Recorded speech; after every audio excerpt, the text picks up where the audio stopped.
Hi, folks.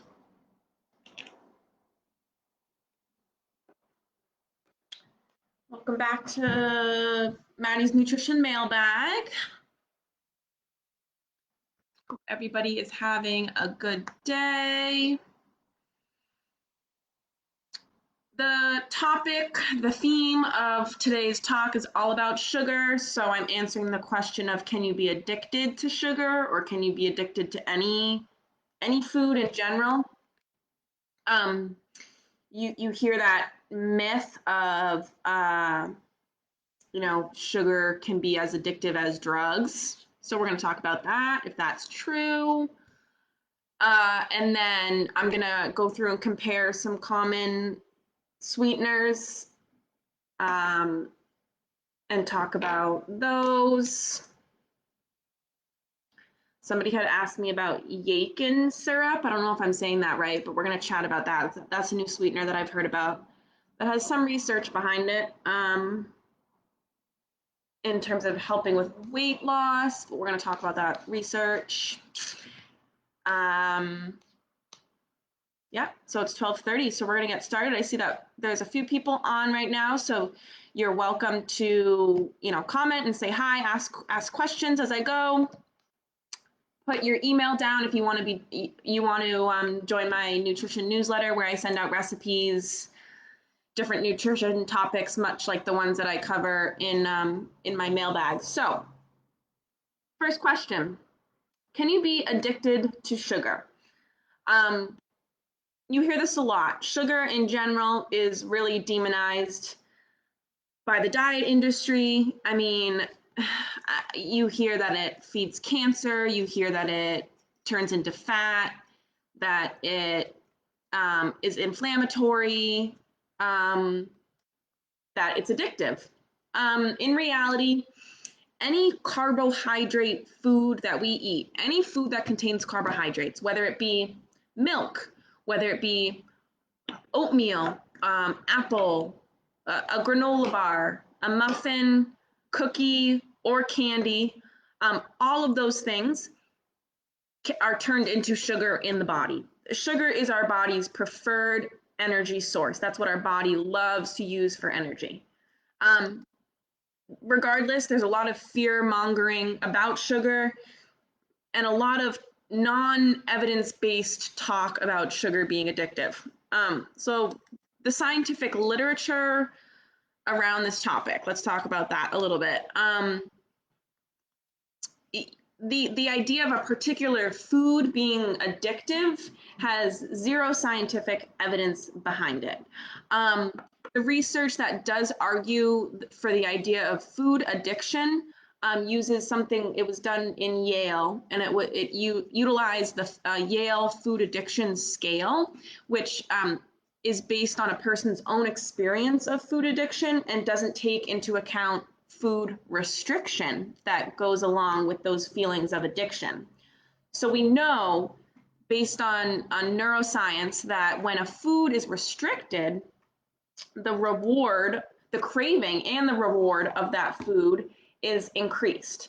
It's a biological survival mechanism. So when you take away a food or you restrict it, that craving for it, that desire for it, that want for it increases. It's like, when you take something away, or if you remember, like your mom told you that you couldn't have whatever food, it made you want it more just because you knew that you couldn't have it. It's like, it's a psychological thing that, you might not even realize is happening. You might not even be aware of it, but it happens. So people feel like they're addicted to that food when it is introduced to them and they feel out of control, maybe chaotic around certain foods because it's been restricted, and they kind of lose control when it is around. But that's very different from an actual food substance being addicting. So it's very different from like alcohol addiction or, drug addiction in that sense. People claim, or studies have been done on saying that sugar lights up the same part of the brain as drugs. That's not fully true. First of all, that study was done on rats, so there's no human studies on that. So rats versus humans, very different. And that happened under, forced deprivation, so AKA in humans, dieting. Um, like I just talked about, under deprivation or any restriction, a person's reward response is elevated. You want it more, you crave it more, you think about it more when it's restricted, when you're feeling deprived. So when you remove, deprive, restrict, ban sugar, in this case is what we're talking about, that craving increases. It might lead to a binge where you feel as though you can't control yourself, and therefore you were made to believe that that food is addictive. So then you go back to restricting because you feel as though you can't control yourself around that food. So in that sense, eliminating sugar or whatever food that you feel is addictive to you doesn't make you less addicted. It rather does the opposite, because that restriction increases that craving, that desire to have that food. And many foods, like I said before, are naturally rich in sugar. So like milk and fruits. So if sugar was truly addictive, then you would hear of people binging on like milk or fruit, and you don't often hear that.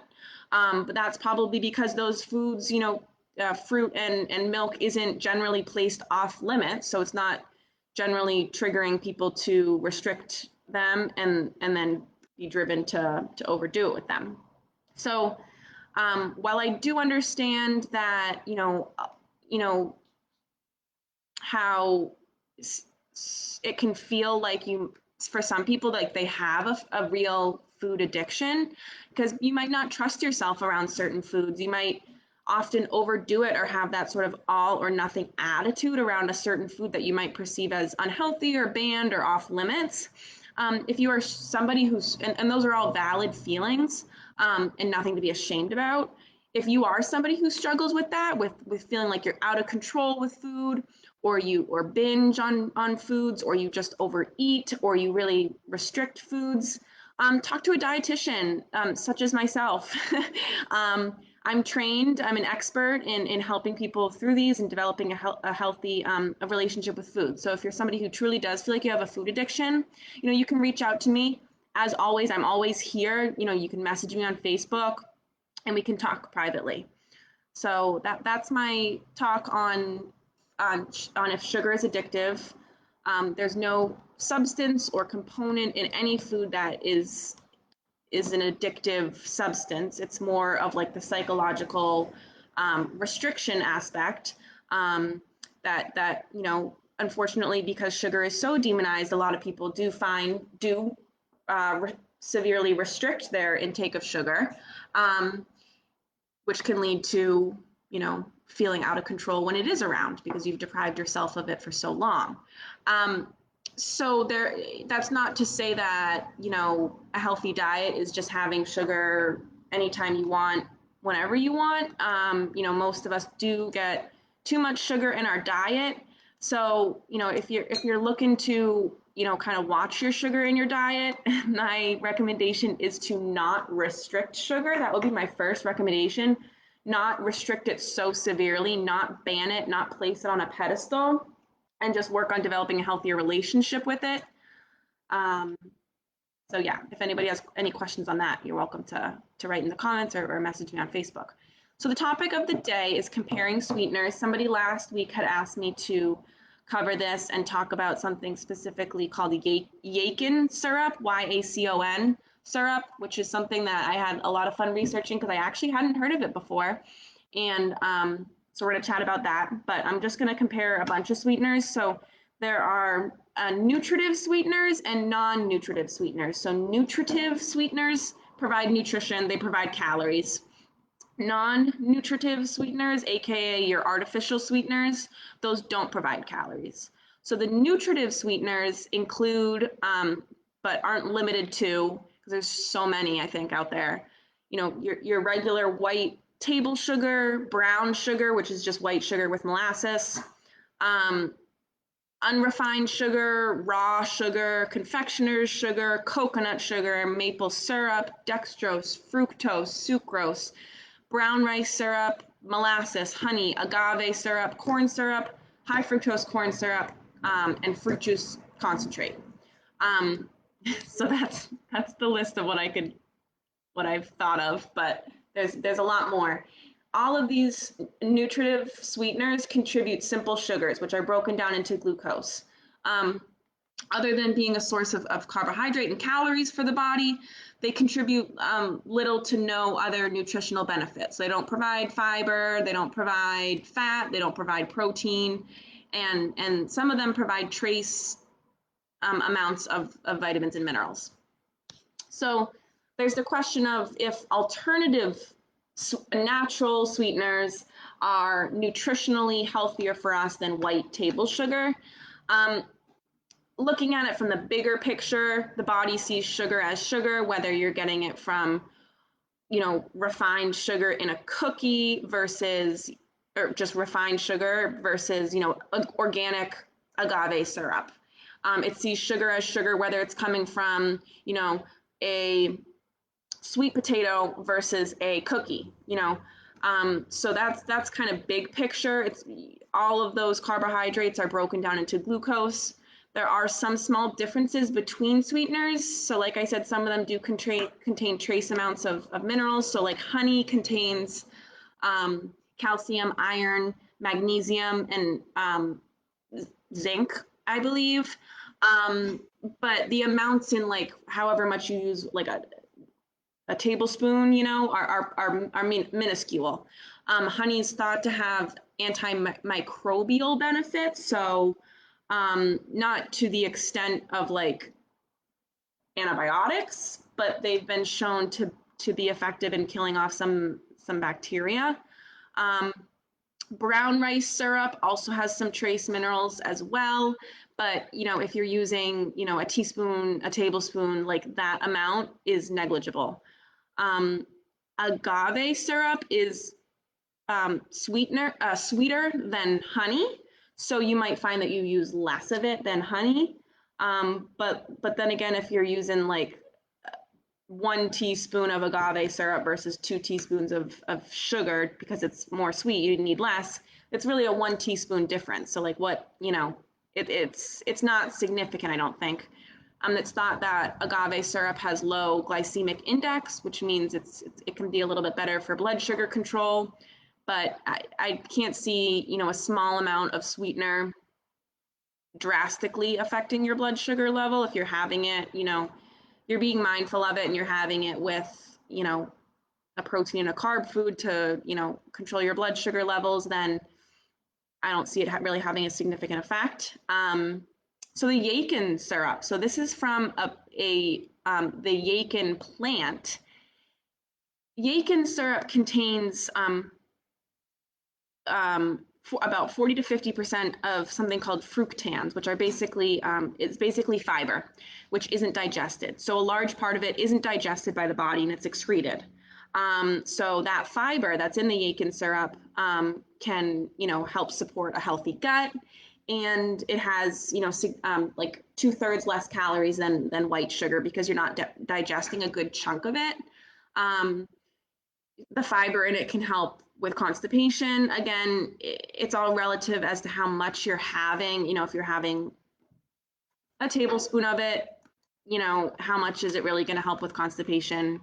I don't see it being significant, but there was a study done on 55 obese women who had constipation and a history of cholesterol issues or problems, and so half of them took, or a portion of them took the yacon syrup and used that as a sweetener, and a portion of them used regular sweetener. And it was found that those who had the yacon syrup had dramatic improvements in their weight and metabolic health, while those in the placebo group, those who weren't taking or eating the yacon syrup, remained the same. So this is one study on only 55 people. It's fairly small. They had really significant findings. It's highly likely that other studies won't have findings such as these. It's just, this is the only study that's been done on this, so it's highly likely that other studies will show varying results. You know, it's likely that the fiber in it, you know, helped with constipation and does help with, you know, weight control. So, you know, who knows, maybe it does help with that. More studies are needed in order to confirm these claims. So just something to be wary of. There's one study on it, 55 people. More studies are needed. So yeah, dates are also used as a sweetener. Some people mix dates in with smoothies. These do give you some fiber because it's like the whole fruit. It's like a dried fruit, so that's good. It acts as a sweetener too. But I think the bottom line with that is don't worry too much about the type of the sweetener. Just consider the amount. So eat whatever, you know, sweetener that you like. Most Americans get too much added sugar in our diet. So in things like, you know, soda and juice, but also energy drinks, cereals, flavored yogurts, granola bars, and then like sweets, like your cookies, your cakes, whatever. Oh, I also wanted to talk about the non-nutritive sweeteners. These are like your artificial sweeteners. They're unable to be digested, so they don't contribute any sort of carbohydrates or calories. So this can be a good option for people who maybe have diabetes, who are looking to enjoy something sweet without experiencing a spike in their blood sugar levels, or you know, folks who might just be looking to cut down on their added sugars intake. Studies are still being done on whether they have a negative effect or cause health problems to humans. So far, it's showing that you have to have a lot of artificial sweetener in order for it to have a negative effect. But you know, a lot of people do report GI upset when they have artificial sweeteners, such as like bloating, gas, diarrhea. So, and some people don't like the flavor. So, you know, the bottom line of all this is, you know, sugar shouldn't be feared. It can be enjoyed. If you limit it or restrict it or ban it, more often than not, you're going to feel out of control when it is around, or you're going to feel like you're overdoing it, or you know, just it reinforces an unhealthy relationship with sugar. The differences between different kinds of sweeteners so far, I don't think are all that insignificant. So use the sweetener that you like, and don't worry about the kind, but rather, you know, the amount. Most of us get too much. So yeah, if anybody has any questions about that, I post all of these videos that I do for Maddie's Nutrition Mailbag on the YMCA South Coast YouTube. So they're available for viewing indefinitely afterwards. We have lots of other videos up there too about, you know, our diabetes prevention program and the Sharing the Harvest Farm. So that's definitely worth checking out. I'll post it in the comments below. And in the meantime, everybody have a great weekend. Have a great upcoming week. I'll see you back here on next Friday, the 21st. And in the meantime, message me on Facebook, email me, comment here below, and I'll see you soon. Bye.